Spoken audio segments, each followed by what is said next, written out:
I usually start right here underneath the steering column. The big ignition harness, which is right here, there's a clip on it. You just push it in and pull out and it will come right out of the socket.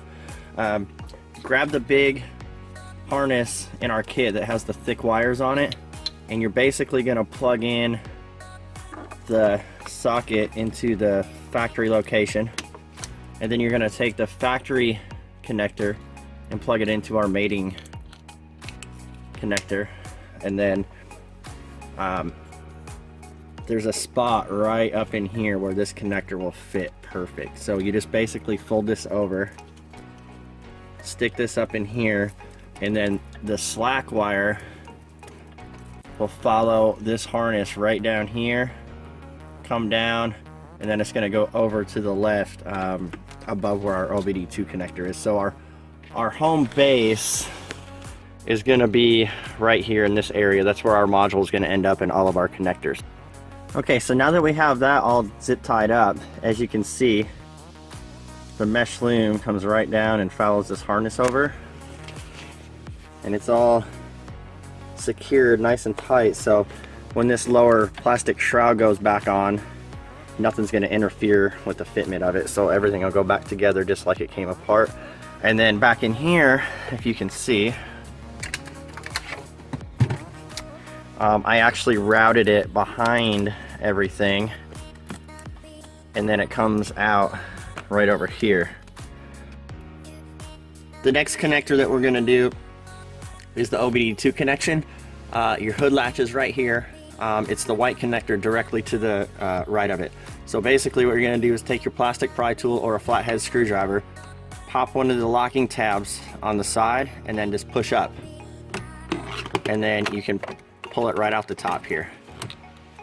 Next, you're going to grab our harness and hook it up to the factory connector. So basically the mating connectors plug in together here like so, and then the white one that resembles the factory connector goes right back down in here in the hole. The last harness that we have to install is going to be the BCM connector, and if you notice there's a big area right there. So what I'm going to do is take the BCM connection and feed it right down through there, and then I'm going to pull it out down here through the bottom. So I got my BCM connection down here over to the side. As you can see, the OBD2 here, right behind it we have the fuse box cover, and then right behind it we have the 30-pin BCM connector, which is a single connector, and there's a tab on it that's facing you. We just basically need to push the tab in, and I'm actually just reaching my hand around this plastic deal here. So push the tab in with your thumb, reach around the back side and pull it down with your fingers, and it will release out like so. There's not a whole lot of slack on this thing, so be patient and don't force anything. So again, just like the OBD2, you're gonna take the factory connector and plug it in to the mating plug on our harness here. So you'll hear it click like so, and then you take the remaining one and plug it back up into the BCM connector.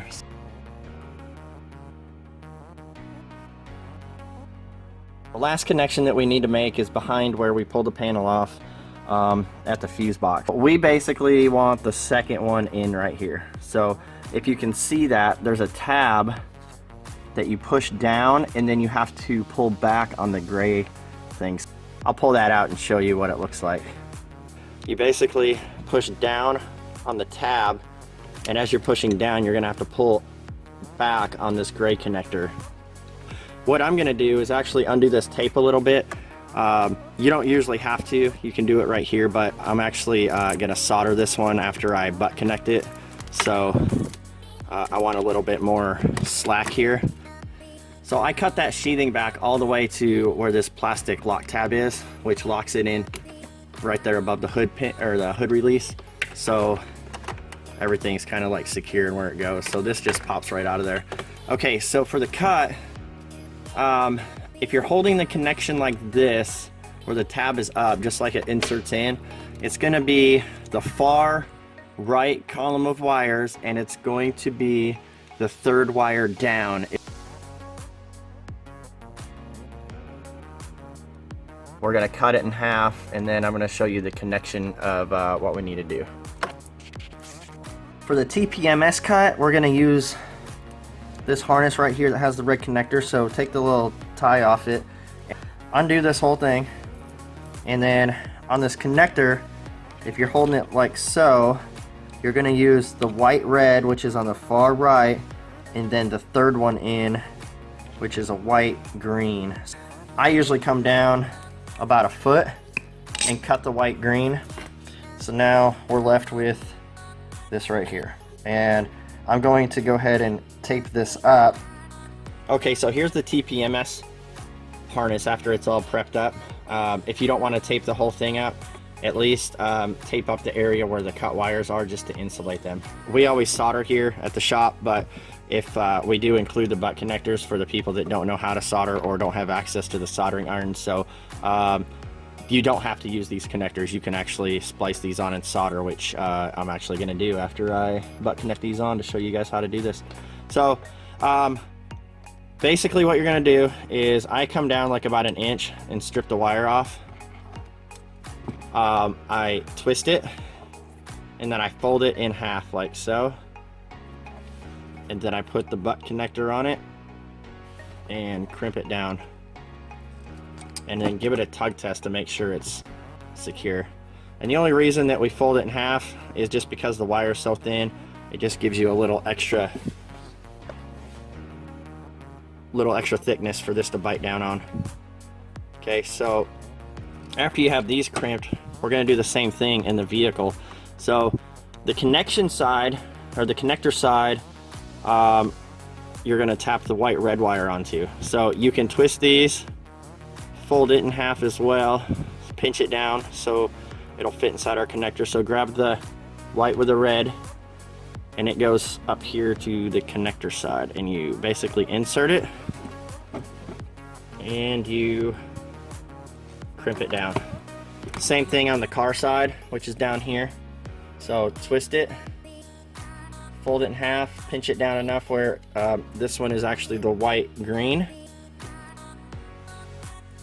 So after you twist, bend it in half, you insert it into the connector, you crimp it down, and then like I said, I'm actually going to cut those off and solder them, but for this video we're going to just kind of roll with this. But after you get these all connected right here, just bring this down, fold these over in a way where it will blend in and fall flat against the wire. The red connector go out here to the side where all the other connections are, and then take your roll of electrical tape and tape this harness back up. I usually come down to right where I cut the sheathing, so it's all black. It'll wrap around and you won't even see these connections, and then you're good to go. It'll blend right back in with everything. So I'm not going to tape that up until I solder them.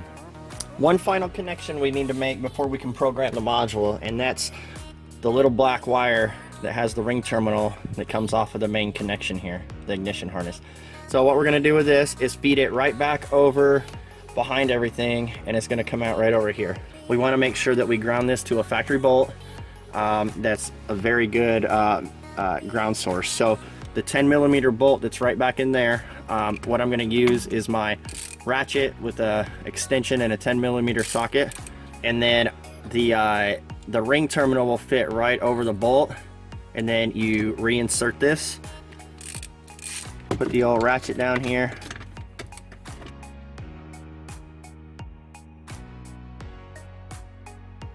first what we're going to have to do is on this module there's a little program button next to the cut wires. So you're going to push and hold this button, you're going to insert the main ignition harness right here, and you're going to see these lights fluctuate from blue, red, amber, and then the two outside blue and reds light up together. So we actually want to release this when the two outside red and blue lights are lit up. So we're going to go through this again. So it's going to be blue, red, amber, red, blue, release, and they stay red and blue. Now you plug in the remaining connectors. So you're gonna have the red connector on the back side, which is your TPMS cut. We're just gonna pop that in here. You'll hear it click. On the front side, you're gonna have the medium white connector that plugs right here next to the big one. And you're gonna have one more small white one that plugs in next to the red one that we plugged in right here on the back side. So in total, we have 4. We have the red, a small white, a medium white, and the large white. So now what we're gonna do is we're gonna push this program button 10 times, and these lights are gonna flash every time that we press it. So 1, 2, 3, 4, 5, 6, 7, 8, 9, 10. This should flash 9 times. If it doesn't, you're gonna have to unplug this connector and start over. So make sure before you proceed to the next step that you count these and make sure it's flashing 9 times. So the next step is we're gonna turn the ignition on to program the module to the car. So you just take the key and you're just gonna put it in the ignition and turn it on. And watch this light right here. They're gonna start flashing red and blue, and then the blue light flashes by itself when the programming is complete. Just like so. I usually let it flash for about 3 to 5 seconds. Finish everything up, turn the key off, the light goes out, and our module is programmed. So I'm gonna stick it over here so we can shut the door and test the functionality out.